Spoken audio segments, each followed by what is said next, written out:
Chapter 23. The Teaching on the Tathagata's Body. Then the Bhagavan said to the youth Chandraprabha, "Therefore, young man, bodhisattva mahasattvas who wish for this samadhi, and who wish to attain quickly the highest complete enlightenment of perfect Buddhahood, should not know the Tathagata to be the Rupakaya. Why is that? It is because the Buddha Bhagavan manifests because of the Dharmakaya, and does not manifest because of the Rupakaya. Young man, bodhisattva mahasattvas whose wish is to aspire to the body of the Tathagata, and who wish to know the body of the Tathagata, should obtain this samadhi, understand it, preserve it, recite it to others, promote it, proclaim it, chant it, meditate on it with dedication to the practice of meditation, and make it widely known to others. Young man, the body of the Tathagata is taught to be one meaning, with the understanding that it arises from 100 merits. It arises from the Dharma. It is without attributes. It is devoid of all attributes. It is profound. It is immeasurable. It is an immeasurable phenomenon. It has the nature of the absence of attributes. It is free of all attributes. It is unwavering. It has no location. It completely has the nature of space. It is invisible. It transcends the scope of the eye's vision. That should be known as the Dharmakaya. It is inconceivable. It is beyond the level of thought. It is unaffected by bliss or suffering. It transcends all conceptual elaboration. It has no location because it transcends the scope of the words of those who aspire to the wisdom of Buddhahood. It is the quintessence because it transcends desire. It is invisible because it transcends anger. It is stable because it transcends the scope of ignorance. It is taught through the teaching of emptiness. It is unborn because it transcends birth. It is permanent in terms of words, and terminology is empty. It is undifferentiated because it is nirvana. It is nirvana because of a word. It is peace because of speaking. There is equality in terms for conventional appellations. There are appellations in terms of ultimate truth. There is ultimate truth through correct speech. It is calmness, the absence of anguish. It is groundless and cannot be comprehended. There is no end to its description. Young man, it arises from training in the great, higher cognitions, and it is known as the Tathagatagaya. Thereupon the Bhagavan spoke these verses.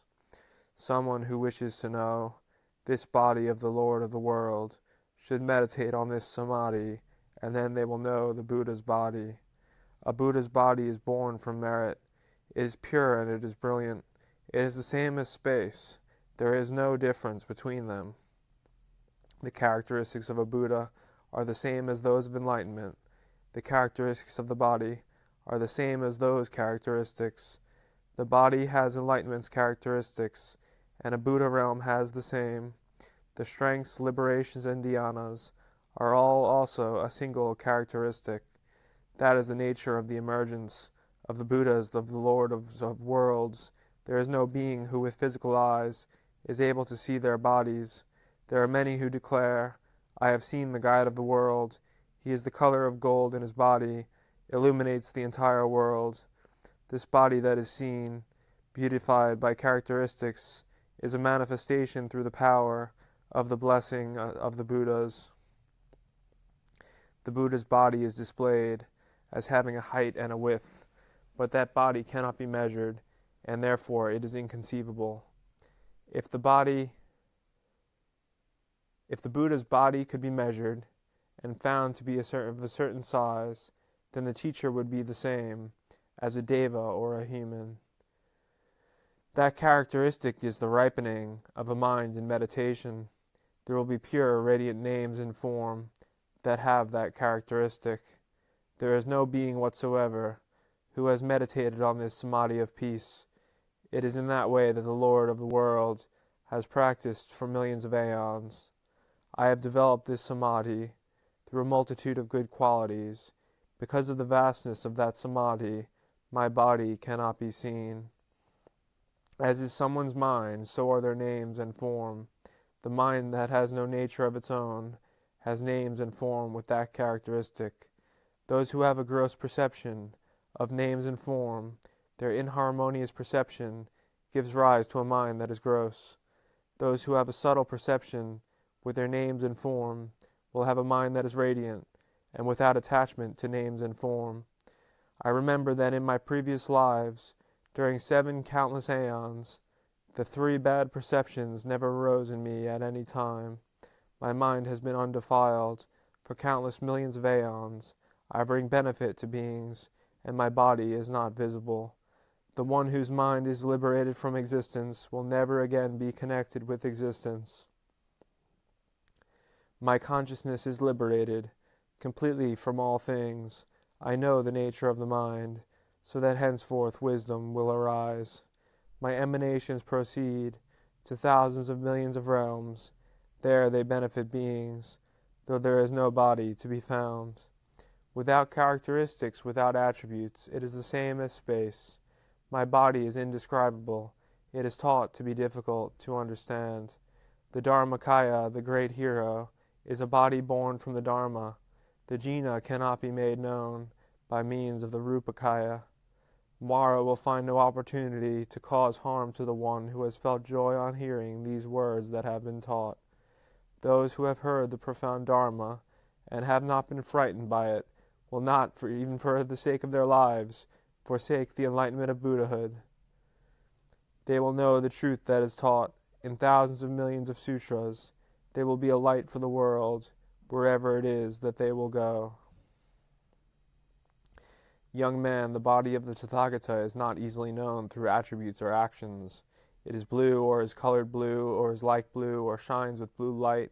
It is yellow, or it is colored yellow, or it is like yellow, or shines with yellow light. Or it is red, or colored red, or is like red, or shines with red light. Or it is white, or is colored white, or is like white, or shines with white light. Or it is matter, or it is colored matter, or is like matter, or shines with matter light. Or it is crystal, or it is crystal colored, or is like crystal, or shines with crystal light. Or it is fire, or is fire colored, or is like fire, or shines with fire light.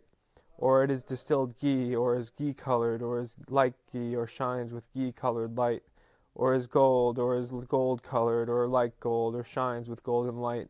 Or it is beryl, or beryl colored, or is like beryl, or shines with beryl light.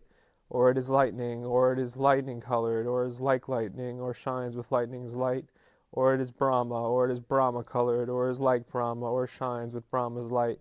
Or it is a Deva, or it is Deva colored, or is like a Deva, or shines with a Deva's light. It is not easy to know it. Young man, in that way the body of the Tathagata is pure. It cannot be conceived of through attributes, and so it is taught to be inconceivable. It cannot be conceived of through any attribute, and so it is taught to be inconceivable. It cannot be conceived of through external experiences. It is immeasurable. The beings and devas of this world cannot easily grasp its extent, even through the perfect Rupakaya. The Bhagavan then spoke these verses: all the particles in the world, and all that can be conceived of as dust, and all the water that is in springs, lakes, ponds, and the ocean. One may know how many particles there are, but one cannot ever find an end, even if with the tip of a hair one could measure out how much water there is in an ocean. Even that could not be taught as an analogy for the Lord of the world. There are countless drops of water, and it is the same for atoms. But I see that even a single sentient being has far more numerous aspirations and motivations that are developed at numerous times. Yet even the aspirations of all beings are not adequate as an analogy for those qualities of the body that I have indicated. One cannot, through attributes and actions, know the appearance of these kinds of qualities of a Buddha, and that is my distinctive characteristic. The Buddhas are devoid of attributes. They are manifestation of the Dharmakaya. They are profound and immeasurable, and therefore the Buddhas are inconceivable. The inconceivable Buddha body of a Buddha is also inconceivable. Those bodies are inconceivable. They are the manifestation of the Dharmakaya. The mind is incapable of conceiving the bodies of the Buddhas. One cannot therefore obtain the measure of such a body. Those immeasurable qualities I have practiced for 10 million aeons. Therefore have I accomplished a body that is inconceivable and radiant too. There is no being that can grasp it, or that can obtain its measure. In that way the body of a Buddha is inconceivable and immeasurable. Because the qualities are immeasurable, there is no measure that can be conceived for them. Because the qualities are not conceived, the Buddha is also inconceivable. The measured is taught to be a conception. The measureless is non-conceptual. That which is not conceived is without conception. Therefore the Buddha is inconceivable. Just as space is limitless, and no one is able to measure it, likewise a Buddha's body is just the same as space. Those who thus know the body of the Buddhas are the progeny of the jinas. They will also become Buddhas, inconceivable lords of worlds. Conclusion of the 23rd chapter, the teaching on the Tathagata's body.